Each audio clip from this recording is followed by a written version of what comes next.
Times here for us. Snow there on some of the roads and as well on the cars. So Lexington not immune from dealing with some of the snow coming in from Winter Storm Inga. Well, a bitter cold winter has left ponds, lakes, and rivers covered in ice, but a late week thaw could make some of that ice very, very dangerous. Take a look at the temperature changes we'll be seeing heading into the weekend. I mean, we're talking about basically the entire eastern half of the country now that'll be seeing temperatures above average. Over 230 million people getting a chance to warm things up quite a bit out there. So hang in there. Warmer times are ahead. But the question is, of course, as that happens, will that ice be safe to get out on? That is a big question out there for us. Meteorologist Jen Carfagno explains it all.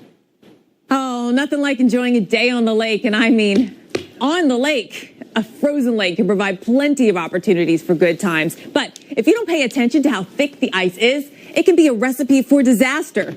Right now, I'm standing on 20 inches of ice, and that is thick enough to support 20,000 pounds, 10 tons, this semi-truck. But anything less than 20 inches of ice, and it becomes too dangerous to support the semi, and it's likely to break through the ice.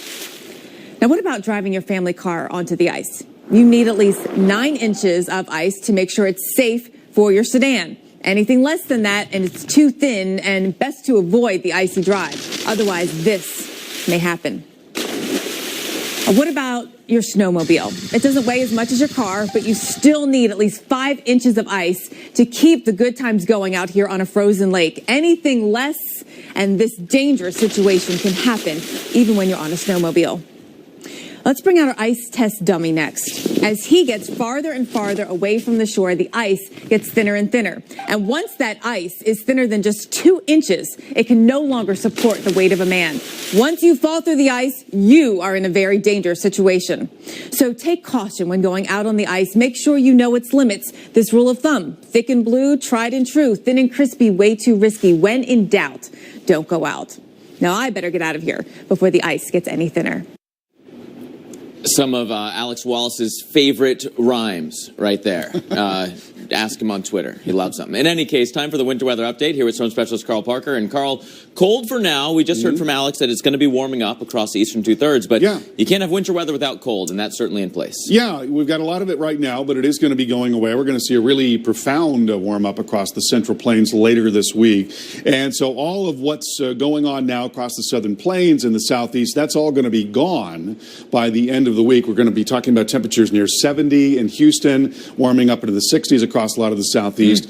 But then in this pattern that's stormier in the west, we see this emerging from that. Almost looks like a springtime setup. Yeah. Storms across the south and snow and ice to the north. It does look like that. And this is a closer look at that. This is the European model. You see the warm flow here feeding into the center of low pressure right there. Snow breaking out all across the Rockies. That is Saturday evening at 9 p.m. Low getting a lot stronger, and there's a lot of broad model support for this idea in the American and European models. And there we see Sunday evening, 6 p.m., and we could be talking about some near blizzard or blizzard conditions there on the backside of that low and into parts of Nebraska and Kansas. Low coming up through Iowa at that time, and then continuing to lift up into parts of the Midwest. All that weather getting into the 29 corridor early on Monday. Maybe a very close call there in terms of snowfall in the Twin Cities. And then on the backside, of course, we get some snow wrapping around. So eventually we do change over to snow all across the upper Midwest. Very different storm path, though, from what we've been seeing. As opposed to storms near the East Coast, this one's going right through the center of the country to the western side of the Great Lakes. Yeah. That means a lot of the country's in the warmer side. Exactly. That's exactly what it means. And will continue to be mild, and we'll show you that in here